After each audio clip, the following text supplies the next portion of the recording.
নমস্কার বন্ধুরা, welcome to SD unique sports. তো শীতকালে হঠাৎই বৃষ্টি, তার মধ্যে ইস্ট বেঙ্গল বনাম জামশেদপুর ম্যাচ। তো দারুণ কিন্তু আজকে আমরা হাড্ডাহাড্ডি লড়াই ওয়াইবিকে স্টেডিয়ামে দেখতে পাবো।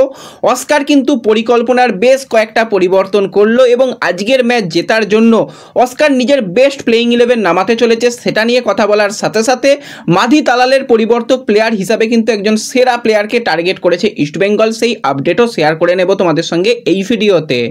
তার আগে একটাই রিকোয়েস্ট, চ্যানেলে যারা প্রথমবারের জন্য এসেছো মনে করে চ্যানেলটাকে সাবস্ক্রাইব করে নাও, তাহলে তোমাদের প্রিয় দলের খেলার সমস্ত আপডেট তোমরা এখানে পেয়ে যাবে।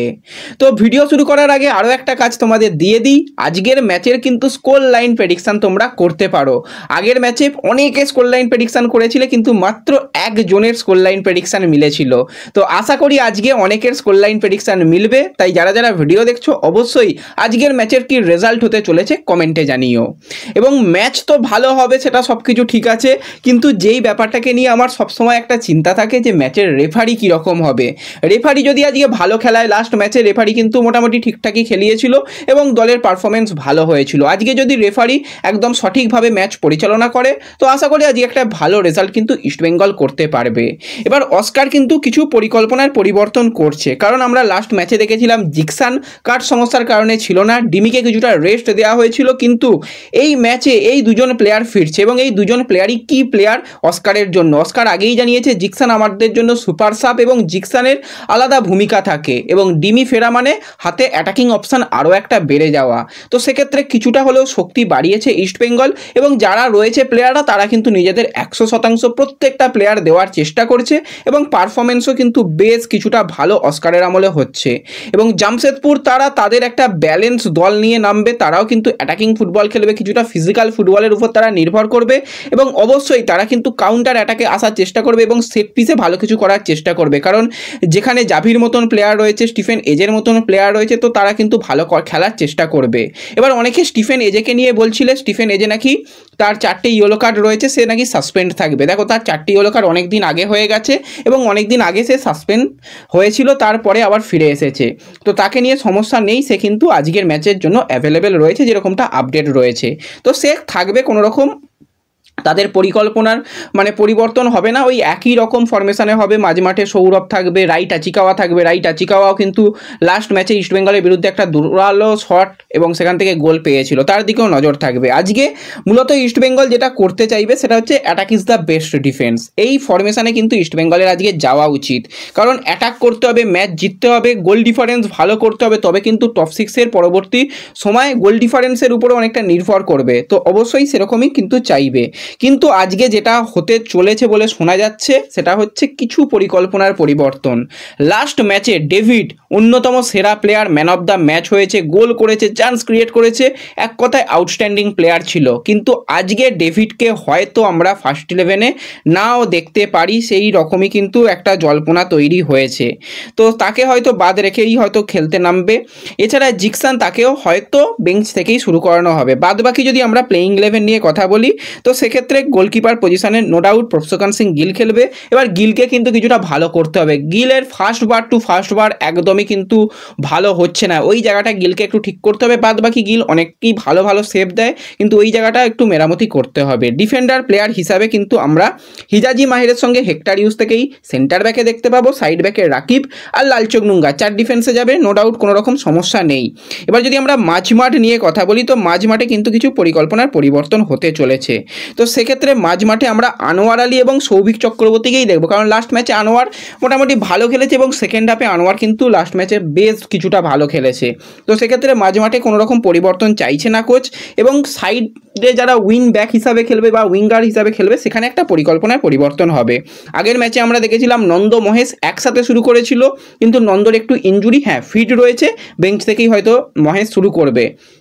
নন্দর হালকা একটুখানি ক্র্যাম্প রয়েছে, কিন্তু নন্দ প্রথম থেকেই হয়তো শুরু করবে এবং তার সাথে ভিষ্ণু সুপার সাব হয়ে আগের দিন দারুণ খেলেছে, ভিষ্ণুকে হয়তো আজকে আমরা স্টার্টিং 11-এ দেখতে পাবো। তো একদিকে নন্দ, অপরদিকে ভিষ্ণু শুরু করবে। আর আপ ফ্রন্টে ডিমিকে দিয়েই হয়তো প্রথম থেকে চাইবে কোচ ব্যবহার করতে, ডিমি ক্লেটনকে একসাথে রেখে, এরকম পরিকল্পনা হতে পারে। কিন্তু আমি যেটা চাই যে এরকম করলে অনেকটা বেটার হতে পারে। তো সেক্ষেত্রে যেরকম ডিফেন্স লাইন আছে, ডিফেন্স লাইনে একটা পরিকল্পনার পরিবর্তন হওয়া দরকার। সেক্ষেত্রে যদি হেক্টরকে বেঞ্চ বেঞ্চে রাখে, আনোয়ারকে যদি সিবিতে রাখে অনেক ভালো হবে। আনোয়ার, হিজাজি তারা সিবিতে খেলে দিক সাইড ব্যাকে, লালচংনুঙ্গা এবং রাকিব খেলুক, মাঝ মাঠে সৌভিক চক্রবর্তী, জিকসান রয়েছে, ক্লেটন এবং ভিষ্ণু খেলুক, আর আপ ফ্রন্টে ডেভিড এবং ডিমি দুজনকে একসাথে খেলিয়ে দেওয়া হোক। ডিমি মানে ওই বিদেশি প্লেয়ার, তার নামটা দিয়ে বেশি কিছু হবে না, তার থেকে ভাই ডেভিড অনেক ভালো খেলছে। ডেভিড অল্প টাইমে বেশি গোল করছে এবং ভালো চান্স ক্রিয়েট করছে। হ্যাঁ, ডিমি কিছুটা মানে বল হোল্ড করে খেলতে পারে, কিছুটা ফিজিক্যাল ফুটবল খেলতে পারে, হয়তো সেটা ডেভিড এখনও পারছে না, কিন্তু ডেভিডকে সুযোগ দিলে ডেভিড ভালো করতে পারবে। তো আমার তো মনে হয় বেস্ট প্লেয়িং 11-এর ইস্টবেঙ্গলের এটা হওয়া উচিত, কিন্তু এটা খুব সম্ভবত হবে না। ওই ভিষ্ণু আর নন্দাকে দিয়ে এবং ডিমেট্রিয়াসকে দিয়েই হয়তো শুরু করাবে অস্কার, এরকমই পরিকল্পনা রয়েছে। এবং অস্কার যেটা সবথেকে ভালো করেছে, এখন ক্লোজ ডোর মানে পুরো ক্লোজ ডোর, কোনো রকমভাবে কেউ প্র্যাকটিসের কোনো রকম আঁচ পাবে না। এই জিনিসটা অনেক দিন আগে থেকে করা দরকার ছিল, কিছুটা দেরি হলেও কিন্তু কাজ শুরু করে দিয়েছে। কেউ যেন প্র্যাকটিস না দেখতে পারে, একদম কালো পর্দা দিয়ে প্র্যাকটিস হচ্ছে, এটা কিন্তু খুব ভালো একটা জিনিস বলাই যায়। তো এরপরে যে বিষয়টাকে নিয়ে কথা বলবো সেটা হচ্ছে মাধি তালালের পরিবর্তক প্লেয়ার কিন্তু ইস্টবেঙ্গল খুঁজছে। বেশ কিছু নাম তারা কিন্তু শর্টলিস্ট করেছে এবং যেই রকম প্লেয়ার চাইছে সেই প্লেয়ার যেন আইএসএল এক্সপিরিয়েন্স প্লেয়ার হোক এবং যাতে সে মোটামুটি গেম টাইম পাচ্ছে বা ইন্ডিয়াতে রয়েছে এরকম যদি কোনো বিদেশি পাওয়া যায় খুবই ভালো হয়। তো সেক্ষেত্রে প্রথম দিকে তোমরা সকলেই জানো জনি কাউকোকে একটা অফার পাঠানো হলেও কিন্তু হাবাস জানিয়েছে যে জনি কাউকোর কোনো রকম বিকল্প প্লেয়ার তার হাতে নেই বলে এখন জনি কাউকোকে ছাড়তে পারবে না। তো কাউকো আসছে না, এটা মোটামুটি ঠিকই হয়ে গেছে। তো সেক্ষেত্রে এবারের লিগে সবথেকে সেরা প্লেয়ারের দিকে কিন্তু ইস্টবেঙ্গল নজর রেখেছে এবং এক প্রকার কথাবার্তাও শুরু করেছে বলে শোনা যাচ্ছে। সেই প্লেয়ার হচ্ছে 27 বছর বয়সী স্কটল্যান্ডের সেন্টার ফরওয়ার্ড বা অ্যাটাকার লাইনের player Conor Shield. Conor Shield centre ফরওয়ার্ডে খেলে না খুব একটা, কনর সিল্ড কিন্তু কিছুটা নিচে থেকে প্লে মেকার হিসাবে খেলে এবং এবারের আইএসএলের সবথেকে বেশি যদি কোনো প্লেয়ার চান্স ক্রিয়েট করে থাকে সেটা হচ্ছে কনর সিল্ড। এখনও পর্যন্ত 46টা চান্স ক্রিয়েট করেছে, তার মানে বুঝতে পারছো এই লিস্টের দিকে যদি আমরা তাকাই তো ডিমিট্রি পেট্রাটস রয়েছে, সে কিন্তু 32টা চান্স ক্রিয়েট করেছে। তাছাড়া যদি লুনার কথা বলি, লুনা কিন্তু 25টা চান্স ক্রিয়েট করেছে এবং এখানে মাধি তালালও ছিল, 10 ম্যাচে 21টা চান্স ক্রিয়েট করেছে, সেখানে 11 ম্যাচে 46 চান্স ক্রিয়েট করা কনর সিল্ডের দিকে নজর রেখেছে। এখনও পর্যন্ত মানে অনেক দূর কথাবার্তা এগিয়ে গেছে সেরকম নয়, কথাবার্তা একটা ইনিশিয়াল পর্বে হয়েছে, দেখা যাক সামনের দিকে যদি কথাবার্তা এগোয় বা যদি নেওয়া যায় তো খুবই ভালো অপশান, কারণ বয়স কম, আইএসএল এক্সপিরিয়েন্স, আইএসএলে অনেক দিন ধরেই খেলছে এবং খুব বেশি তার কন্ট্রাক্টও বাকি নেই, তাকে কিন্তু একটা মোটামুটি ট্রান্সফার ফি দিয়ে নেওয়া যাবে, কিন্তু সেটা নিতে গেলেও সেই জানুয়ারি চলে যাবে আর ম্যানেজমেন্ট চাইছে যত দ্রুত সম্ভব। তো দেখা যাক শেষ পর্যন্ত কনর সিল্ডে তো আমি খুবই খুশি হব। আরও কিছু প্লেয়ারের নামও রয়েছে, সেগুলো পরপর তোমাদের জানিয়ে দেবো যদি কথাবার্তা কিছু এগোয়। তো ব্যাস এই ভিডিওতে এই কয়েকটাই ছোট্ট আপডেট তোমাদের সঙ্গে শেয়ার করার ছিল। ভিডিও ভালো লাগলে ভিডিওতে সকলে লাইক শেয়ার করে দিও, চ্যানেলে প্রথমবারের জন্য এলে চ্যানেল সাবস্ক্রাইব করে নিও। তো দেখা হবে পরবর্তী ভিডিওতে, ধন্যবাদ।